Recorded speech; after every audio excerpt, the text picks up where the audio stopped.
What if our new protagonist, Arin, was part of the Imperium? Well, how would this even happen? Let's just say young Sora did not create the Photag as a kid, and didn't learn about how Imperium made their power. The merge happens as usual, and instead of escaping, Sora ends up outside the Imperium. She meets Arin, who tells her his story, and Sora invites Arin to stay in the Imperium. And since Arin had nowhere to be, he follows. If Arin lived in the Imperium, I think he would be a dragon keeper. I gave him this Imperium armor so dragons don't hurt him, this crystallized armor piece because I thought it would look cool, his head of course, and for the accessories I gave this minifigure a water bucket for dragons to drink the water. I also gave him a key to lock up the cages at night, and I thought of giving him a ball on the other hand so dragons can play with it. So I went ahead and colored the minifigure. I just gave him some light printing on his face and recolored the armor, but that's really it. What if Sensei Wu took in Lloyd Garmadon at the start of Ninjago? In the original timeline, Garmadon abandoned his son, forcing him to go to Darkleys and be hung on poles by the ninjas. Well, if he was raised right, then the Hypno Bride would have never been awakened, and nor would Pythor. No one would be able to unleash the Great Devourer, and so therefore Garmadon wouldn't need the golden weapons to stop it.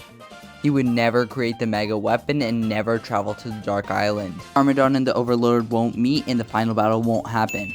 And so without Pythor and the Crystal King, Rebooted would not happen. Meaning that Zane's sacrifice won't either.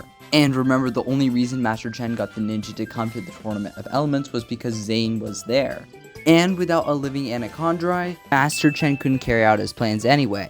This means Moro would never be released. So if Garmadon never sent Klaus into the Cursed Realm, Nauticon couldn't be released either. However, Lloyd being raised right wouldn't stop the Hands of Time from coming and fighting the ninja. Now you might think it would end the same way, but remember, Garmadon is still alive.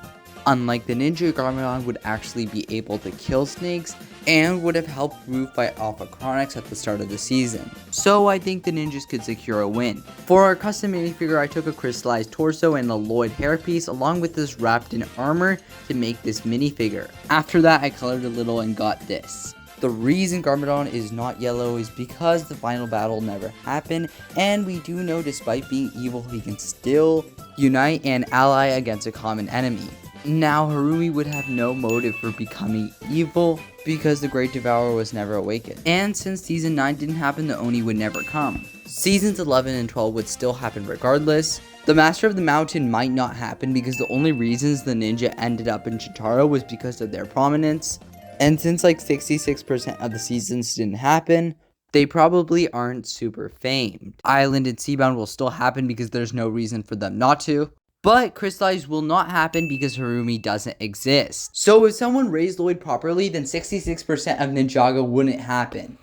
In the last video we did what if Kai was the green ninja? Why don't we try some other ninja? Like Nia. If you're wondering how this would happen, the golden weapons would just rise for Nia in this scene. So for her green ninja outfit, I just took this minifigure and colored her headband.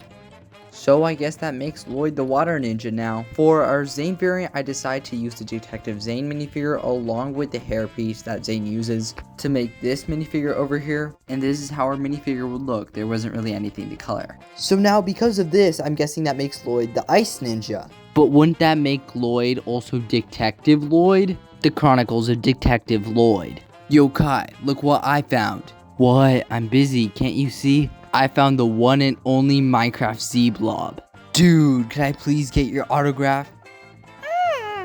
Fine, I'll give you the $100. I actually made this shuriken piece by adding a bunch of tape to it, and I think it looks pretty cool. So now Detective Lloyd has a good weapon to stop villains dead in their tracks. And find out the mystery of why literally no one wants to work with him in his detective missions. Or why his dad didn't give him to Sensei Wu earlier. Or where the city toilet's sewage actually goes. Or why the 24/7 shop isn't open 24/7. What happened to Rapton's hairline? Why are Lego sets way too expensive? And if you want to know Detective Lloyd's answer, it's why not? That's pretty much it for this video. If you have any ideas or feedback, please let me know in the comments below. Bye.